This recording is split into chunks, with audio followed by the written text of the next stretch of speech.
Hi, it's Mildred Songbird in New York City. I'm working on a musical, Mr. and Mrs. Jesus Christ. And I decided to take a break and make a video. I'll show you a picture of them. This is a cover of the book. Okay, aren't they beautiful? That's Adam. This is the son of the Son.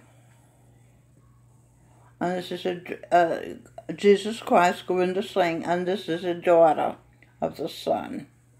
Eve Evangeline, Einstein's mine. The Michelle Birdsong. Okay, so I wanted to talk about the video E. Michael Jones on feminism, obesity, Catholic education, and Harvey Weinstein. Now, I didn't start taking notes right away, but I'll read the notes that I did take. I started saying, oh, this is important, I better take some notes, but it was halfway through the video, so I suggest you go to YouTube and Google, put this in and watch this entire video. Jones said, and it's on the E. Michael Jones channel, by the way. Jones said, Harvey Weinstein was a scapegoat offered up to keep Hollywood going. Steven Spielberg is the high priest. The Jews believe in scapegoats. And then he said something about they used to put all the blame on a goat and then slaughter it. And that would absolve them of their guilt. Hollywood's in trouble, said E. Michael Jones. Netflix is giving and producing more high-rated films than they are. There's a song called Hollywood is Dead. You can find it in yourself by Adam, named Michael Buble these days. He's a projection of Jesus Christ, Govinda Singh. Jesus Christ, Govinda Singh. You'll be amazed at how much he has been helping us here on the earth. The Jews are the ones who killed Christ. They have become the enemies of the human race, said St. Paul in 1 Thessalonians 2.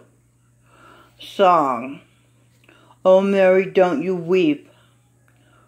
It's a song of justice by Bruce Springsteen. And he's talking to Jesus Christ's wife, Mary. It's a wonderful, wonderful song.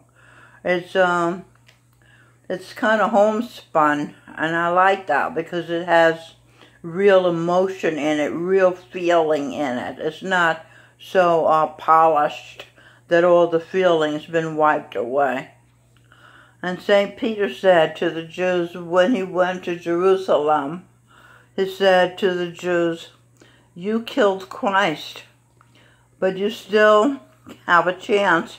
If you'll be baptized, you'll be saved. A deal was made that the Jews can't be molested. E. Michael Jones talks about this in his book, The Jewish Revolutionary Spirit. And the deal made that the Jews can't corrupt the culture. Dr. Jones says, and they abandoned the deal at Vatican II. Jews corrupted the culture with the films out of Hollywood. By the way, holly is the wood magic wands were made out of. Hollywood's not about truth. It's about them using magic to fool us. And we forget we're being fooled. E. Michael Jones, page 2. Two kinds of films that Harvey Weinstein made. Films about the Holocaust and anti-Catholic films. Joe Green said the people are the scum of the earth. Eastern European Jews, talking about Hollywood, who can think of nothing but sex and money. and the film fare of the nation should not be left in the hands of people like this. Jones says truer words were never spoken. And I agree.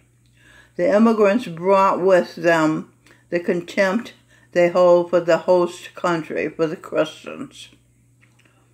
And then he talks about how Harvey Weinstein got credibility. Somebody named Mo calls up the ADL and says, "I'll give you $100,000 if you give me your Liberty Award." They say, "Okay, you got it."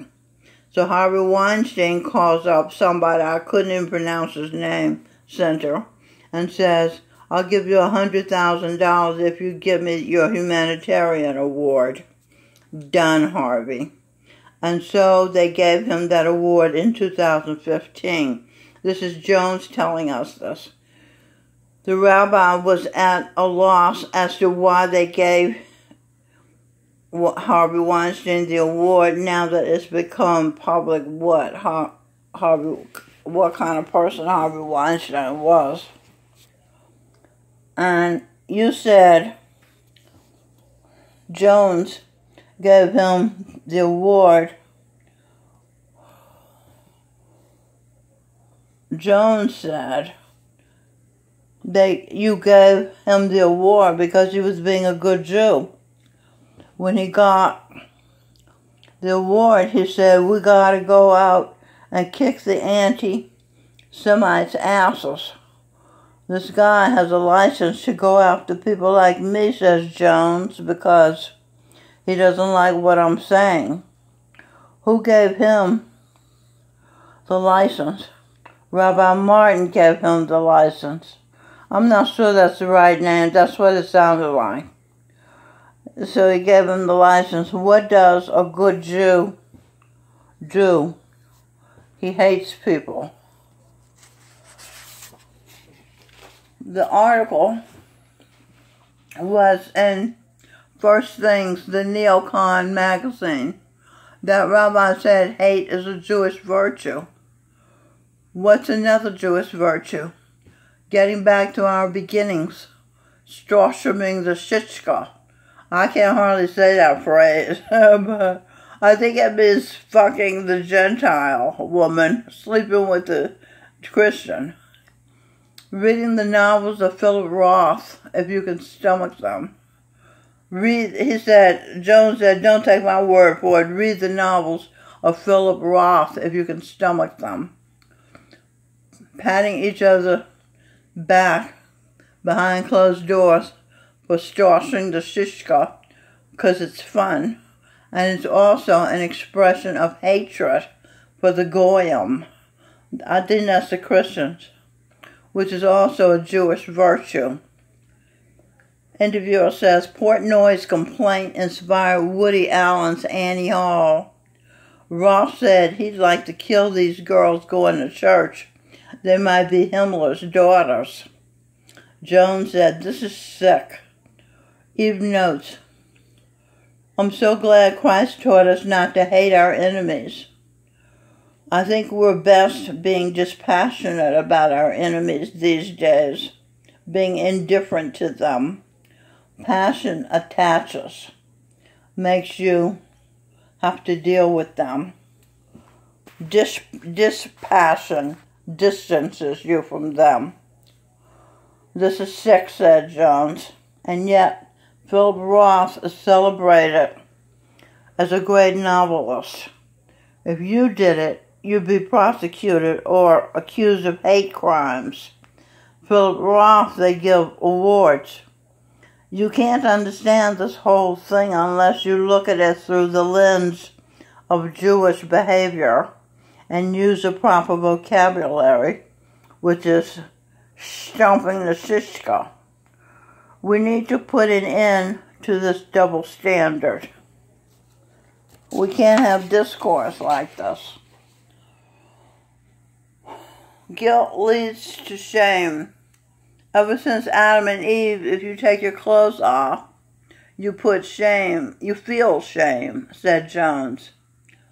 That talk and share is such a lie. This is what I say.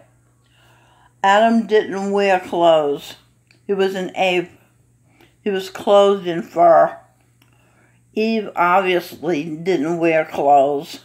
There was no Neiman Marcus, Macy's, Old Navy, or Bloomingdale's in heaven where she came from.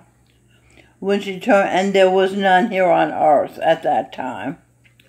When she turned her back to Adam and fell asleep, he stuck his noodle in her behind. It hurt so bad, she started screaming and crying. Adam felt alarmed at the loud sounds, jumped back behind the olive tree. Eve felt guilty for feeling pain, and she felt shame for upsetting Adam's game. Stick the daughter in the tail hole. That was the original sin, anal sex. And that's the first case of deceitful energy motion. Emotions. Even before Logos. Eve, Venus, had an innocent heart. Event, us, Adam and Eve can't discuss because it's before Logos. Her earth, E-A-R-T-H, her earth part caught her off guard. She didn't know the meaning. Heart. He hear truth. He hear truth. Her scream meant he caused her pain. He shouldn't do that again. Adam gathered information. Invading her behind is dangerous to his ear. See, he didn't have empathy because he was an ape. He wasn't human yet. Apes don't have empathy. Animals don't have empathy. Only humans. So invading her behind is dangerous to his ear.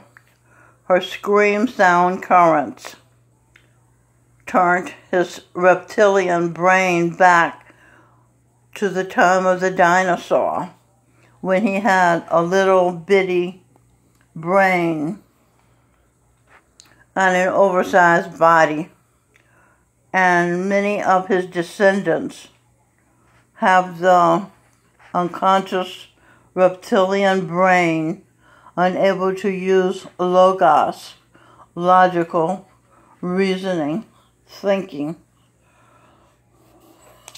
Okay, that's my paper that I wanted to share with you. So you have the true knowledge of the beginning. Okay, I didn't say how Adam began. Adam was energy and desire,